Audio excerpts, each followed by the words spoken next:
Hello. Hello, everyone.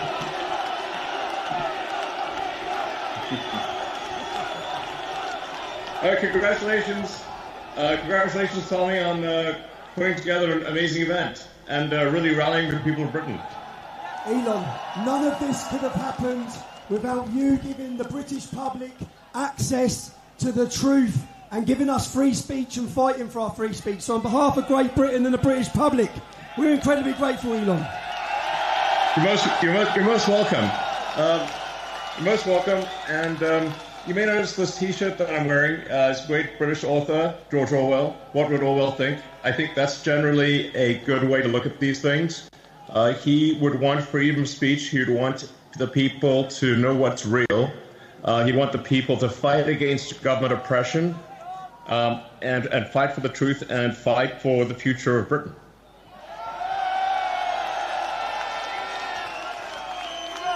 Elon, we are incredibly grateful for your time.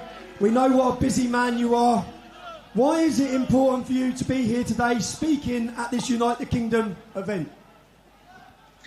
Well, I'm of primarily British heritage, British ancestry. I want Britain to be greater than it ever has been. I want Britain to remain Britain. I think there's something beautiful about being British. And what I see happening is a destruction of Britain. Initially a slow erosion, but a rapidly increasing erosion of Britain with massive uncontrolled migration, a failure by the government to protect innocent people, including children who are getting gang raped. It's unreal. The government has failed in its duty to protect its citizens, which is a fundamental duty of government. This has got to stop. There needs to be massive government reform in Britain. And the people need to be in charge, not some bureaucracy that doesn't care. Elon, I believe that's what we've started today. Power by the people, sending a message worldwide. Elon, you spend an incredible lot of money on X. Why is free speech so important to you? Well, I believe you can't get to the truth of things without freedom of speech, without active debate.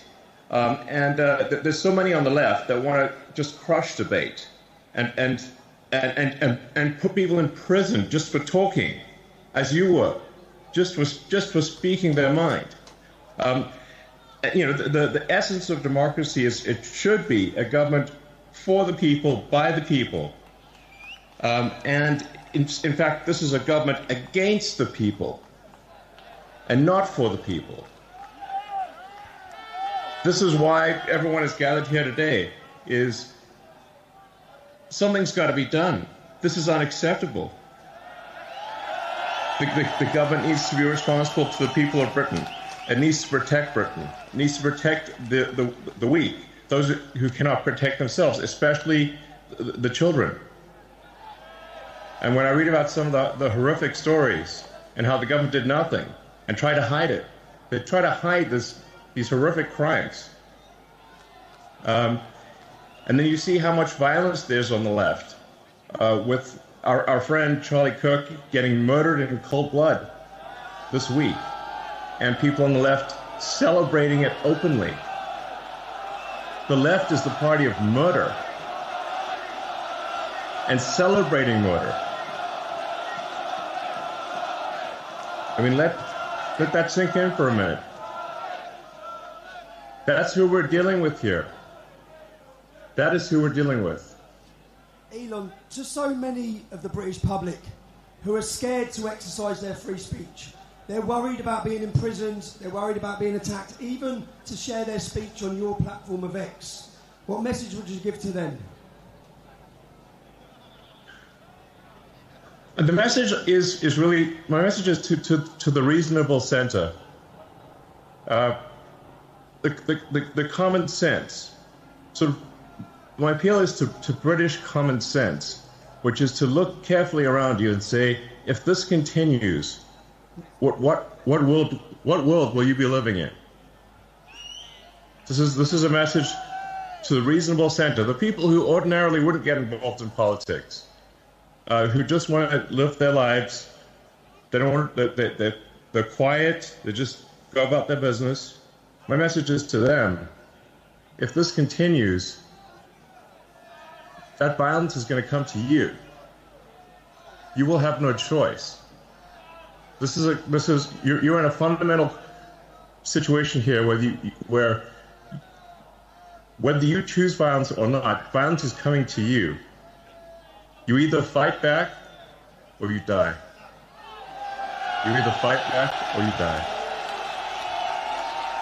And that's the truth. Today, Elon, I think the British public are telling the world that they're ready to fight back. Good. Yes. Come on, Great Britain. Oh! Come on. We've inspired the nation. Elon, you've spoken a lot about woke culture, the woke mind virus, and how it damages innovation and freedom of thought. We know that DEI often sees people getting jobs when they definitely don't deserve them. Do you think this culture is holding back progress in the West? And what do you think needs to happen to reverse it? Yeah, I'm appealing to sort of common sense and fairness. I want to emphasize just common sense and fairness, which is that we should make our decisions based on merit, on how, if somebody is talented and hardworking, then that should be the only means of advancement. There should not be discrimination on the basis of sex or religion or any race or anything else. And what a lot of the woke stuff is, it's actually super racist, it's super sexist, and it's often it's anti-religion, but only anti-Christian. Like, why only anti-Christian? That's unfair. So this is why, again, my message is to the reasonable middle. Do you not want a world where there is fairness and common sense, and you advance as a function of how hard you work, and your talent, and your integrity? That should be all that matters. And the woke mind virus, that I call it, is against all of that. It's wrong. Thank you. Elon, we hear so much about censorship being pushed by governments and global corporations and organisations. A lot of people don't understand why we're allowing mass, uncontrolled immigration into all Western nations. Do you believe that there are powerful forces outside of elected officials, someone controlling governments, that are trying to control the flow of information, and how do we resist that pressure? I think when you look at the behavior of organizations or people, you have to say, what is the incentive for these organizations? And frankly, there's a massive incentive on the left to import voters. So if they can't convince their nation to vote for them, they're going to import people from other nations to vote for them. This is a massive factor. And frankly, it's a strategy that will succeed if it is not stopped. Thus far, it is succeeding.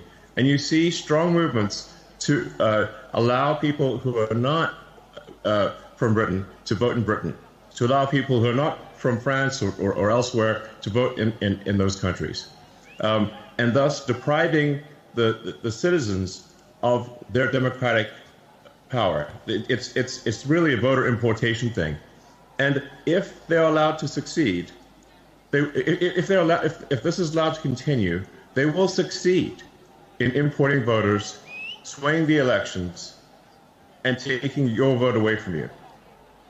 That is 100% what is happening. Do you know what's great? The BBC and the mass media cannot control this, can they? I love it. I mean, the BBC is complicit in the destruction of Britain. And we pay for it, Elon. We pay for it. Yes. We're forced to pay for it. Do you know they send them to jail if we don't pay for it? You're forced to pay for your own destruction. It's insane. It's unfair. It is wrong.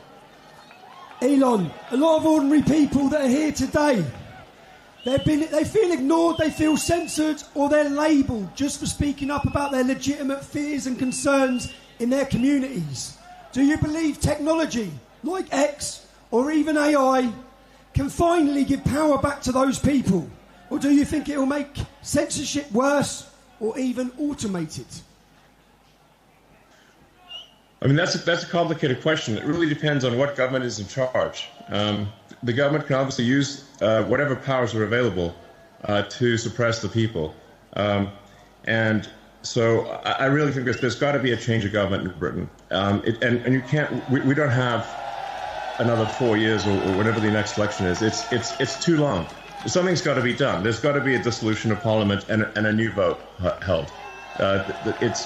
And really what matters is rallying the people of Britain, really getting the people of Britain to get the message out there, talk to your friends and family, and build a massive power base among the people. And like I said, you really got to appeal to the sort of average, the normal people that just want to go about their business, that they're sort of in a village somewhere, they're working, they just want to mind their own business. But you've got to point out to them that if we don't take action, they won't be able to mind their own business because other people are going to come and maraud them. There's genuine risk of rape and murder, and the destruction of the country, and dissolution of the entire way of life.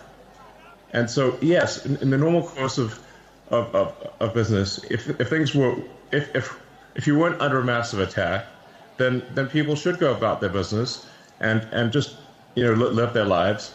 But unfortunately, if the fight comes to you, you don't have a choice. You have to fight. So you have to rally all of the people of Britain to fight for the future. Let me ask and the people if this of Britain, doesn't happen, there won't be a future. Are you ready to fight for your future, Britain? Fight for your future. Do it. Go. Will we be gagged any longer, Britain? Go.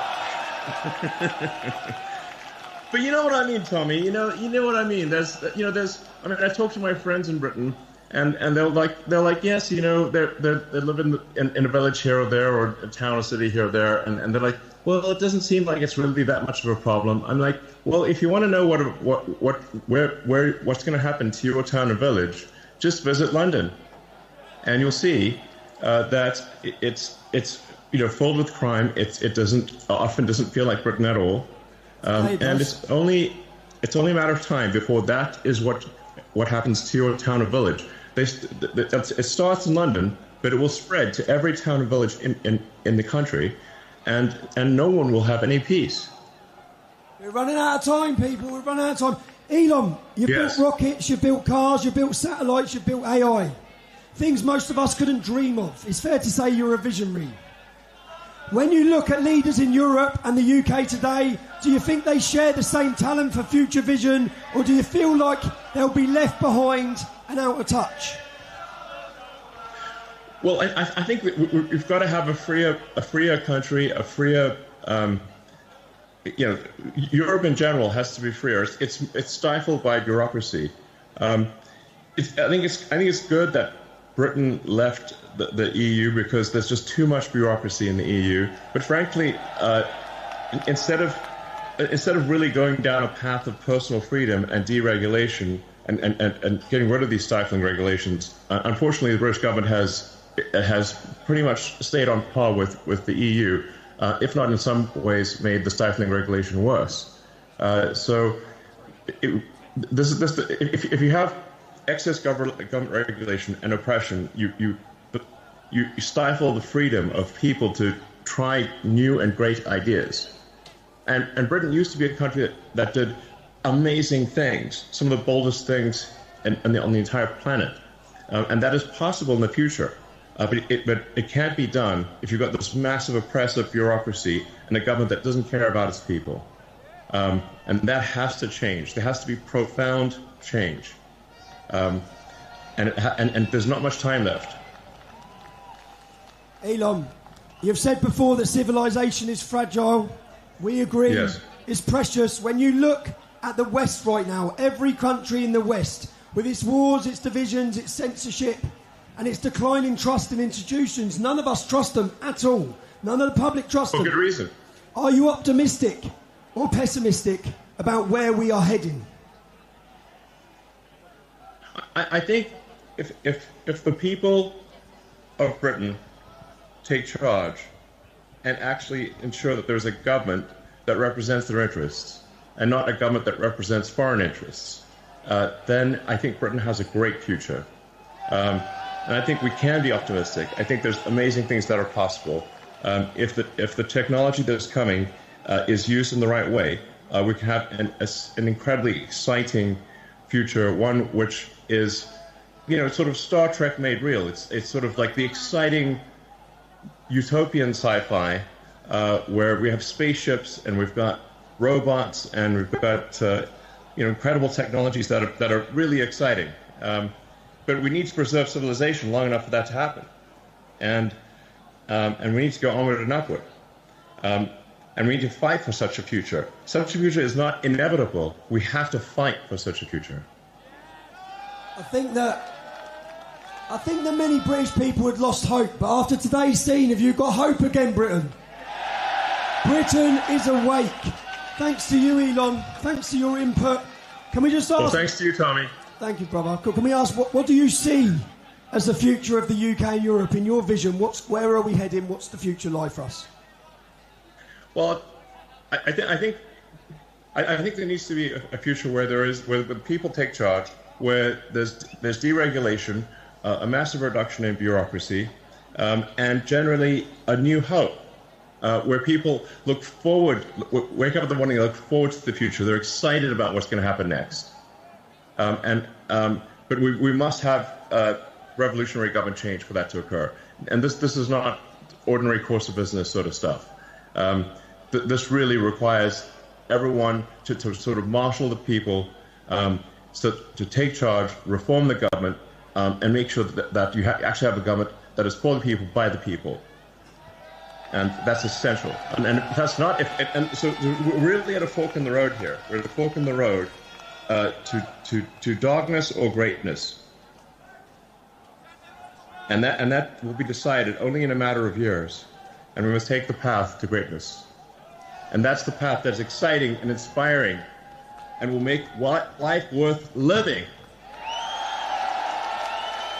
Elon, you've done more than anyone to shine a torch on the crimes committed against a generation of our daughters. On behalf of everyone and on behalf of all of us in Great Britain, you know what, we wouldn't even be in the fight. Not only are we in the fight right now, but we're on the advance. Thanks to free speech being fought for us by Elon Musk. We're very grateful, sir. You're most welcome. Thank you. Thank you.